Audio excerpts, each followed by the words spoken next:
Woo! God, we are back. Damn, what a night of fights. I swear, I feel like that 75,000 enticed everybody, bro. Everybody was trying to get busy tonight. Like, I don't even I gotta go through the fights, but I want to start at the top, dog. I want to start at the top instead of the bottom and get it going. Let me see here. So, of course, you know, we got the champ. We found out who champion is. Charles Dkains Oliveira. And I said, if you watch, man, if you go back and watch the pre-fight video that I made, man, I said, man, he's got those long shots. I know I said long uppercuts, and I don't know if I said hooks specifically, but I said he's got long shots, perfect shots, where he throws them perfectly and he lands at the end of his shots. They're perfectly set up, and that's what happened. He landed a beautiful. Let's start from the beginning. Round one in the main event. Man, Michael Chandler comes out. He seems like he's hurting Charles Oliveira. Not hurting him. Comes out. He's putting pressure on him, throwing body shots. He comes up top. Boom. I think it actually was a left overhand. Hit him with a left overhand, and it kind of hit Charles. And I feel like he felt the power and was like, "Fuck this!" Dipped on him. Right. Shot in on him.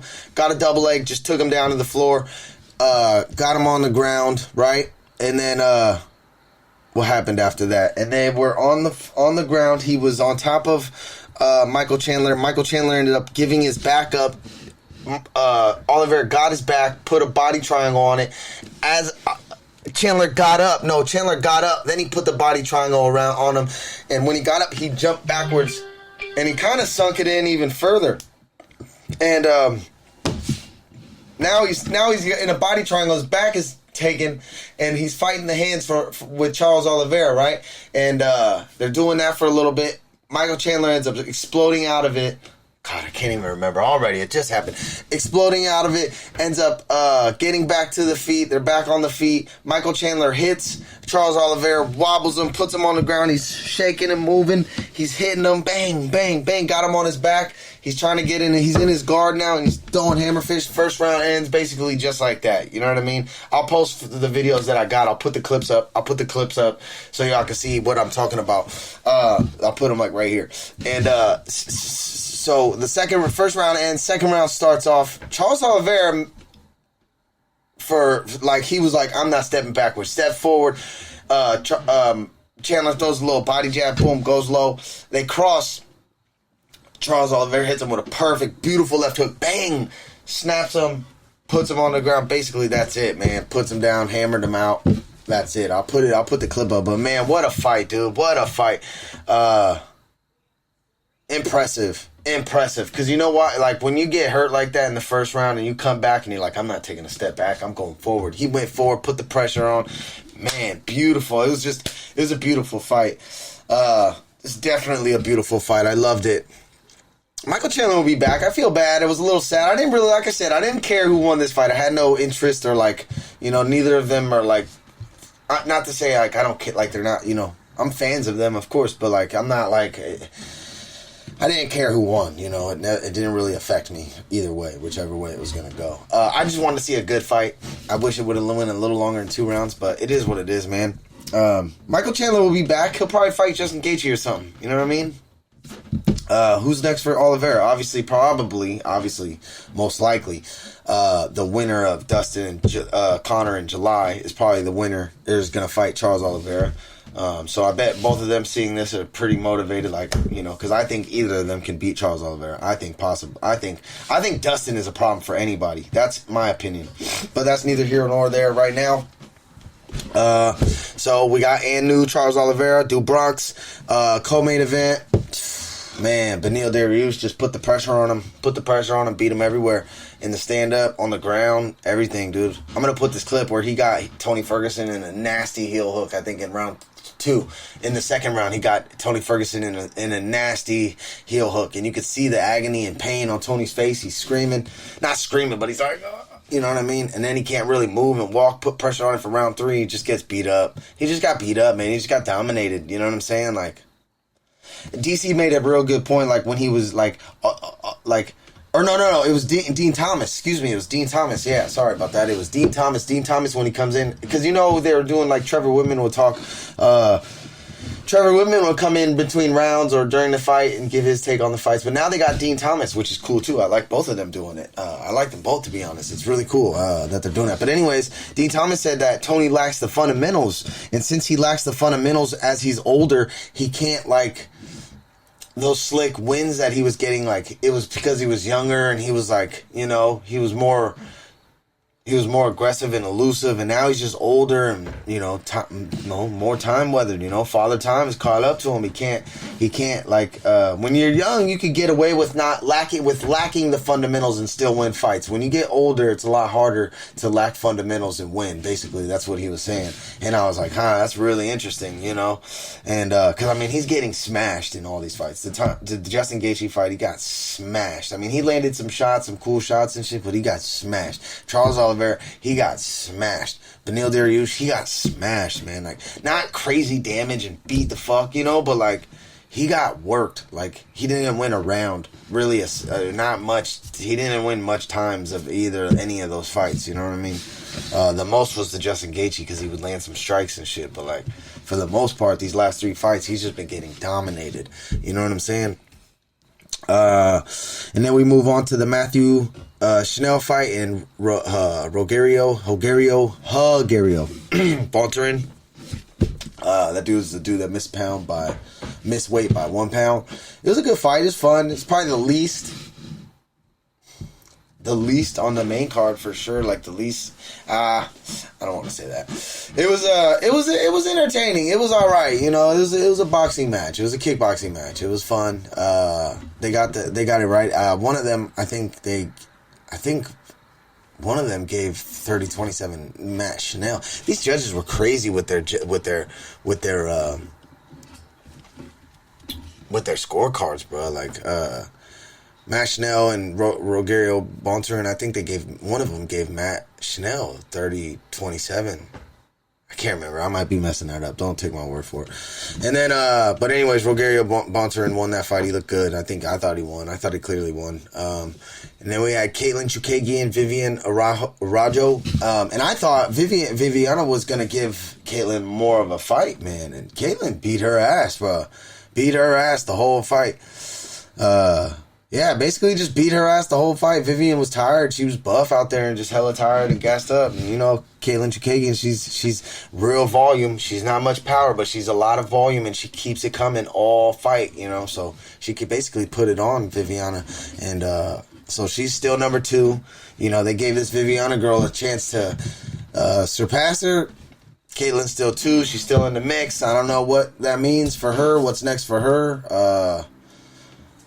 But she definitely smashed that fight and looked great. You know, I liked it. And then we have, of course, the fight that kicked it off, Shane Burgos and Edson Barbosa. Man, what a fight, dude. I love that fight. It was disappointing how it ended. Not disappointed on Shane Burgos' part. It's just a weird ending, but I wish it would have played out, like, for real, you know. I don't know what that was anyways, but man, Edson came out fire, kicking those calves, like 3 in a row, and Shane wasn't checking kicks, man. He was not checking kicks in the beginning, and then he started checking them a little bit, but it didn't seem to affect him for the most part that much, for as much as I would have thought, because like Edson's fucking shin was bleeding, you know what I mean? And yeah, Shane was landing some nice kicks of his own to Shane. The push, like the front T push kick, he was landing that on Edson. He was landing body kicks. He was landing nice shots to the body. He'd go low and come high. Like, it was beautiful, man. He was fighting really good, but Edson was just getting the better of him. But some of those judges, I think, also,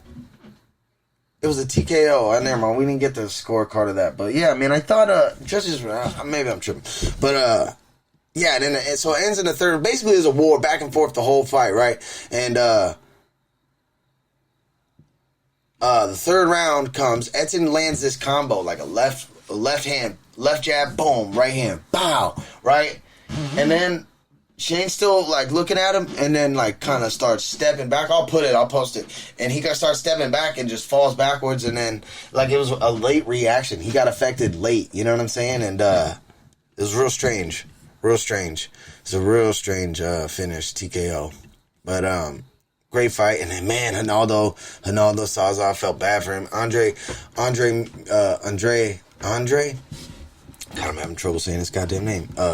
Muniz.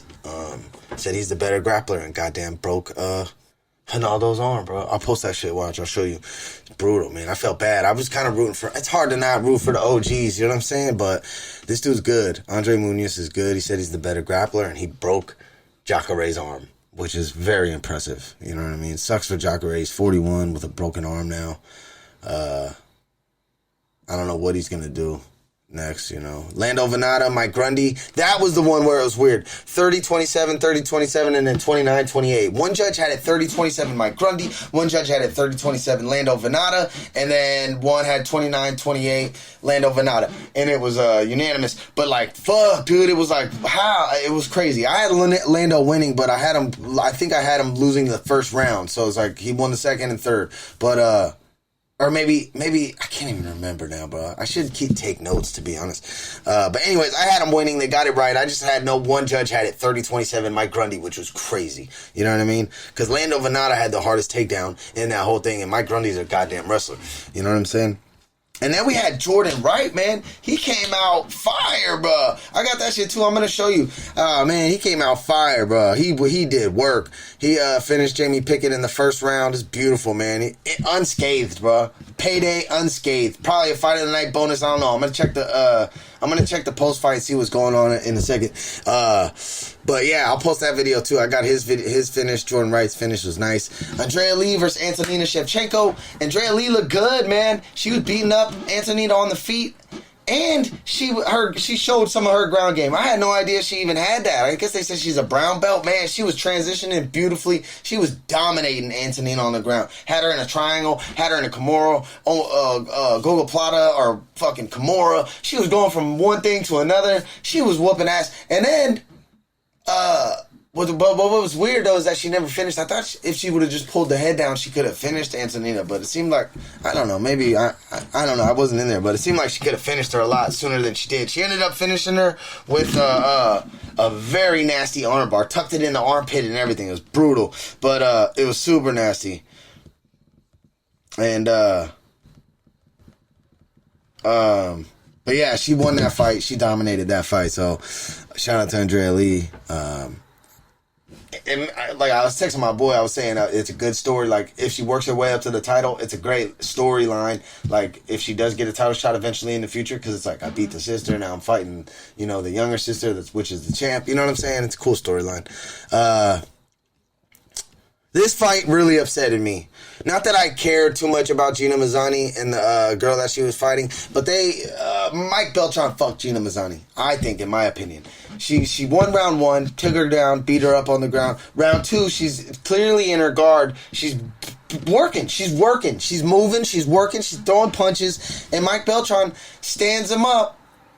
Gina's gassed, bro. She's exhausted. That girl, other girl, I forgot her name. Sorry about that. She starts throwing these nice strikes and landing strikes and just landing these powerful, nice strikes. And Gina's really gassed. She looks away to the ref and she kind of quit, to be honest. There's no other way I could say it. No disrespect, but like she kind of quit. And she kind of turned away and like the ref called it off. But in my opinion, bro, they fucked her because she won round one on the ground, took her down, beat her up. Round two, same thing was happening. That girl couldn't get up. And Gina was working. She was down there working and hitting her in the face and shit. And then they stood her up and she was tired. Here's the thing. If they would have not stood her up, she probably would have kept that girl on the ground. Maybe she would have lost the third round, but she would have got that rest in between, and maybe that rest in between would have got her to another takedown in the third round to do the same exact thing. So I feel like they robbed her of that, and I feel like that was unfair. You know, I don't know. I didn't like that. I thought that was shady. I don't know if you guys watched all the fights from the beginning, but if you did, let me know I want to know what people thought about that. I'd like to know what people thought about Gina Mazani's fight, because I felt like she got fucked. I felt like they robbed her of that. I really do. I feel like that, you know. And I don't care. It's not like I'm this big Gina fan or this girl, you know, that other girl or whatever, you know, but like, I don't know. I just felt like they fucked her.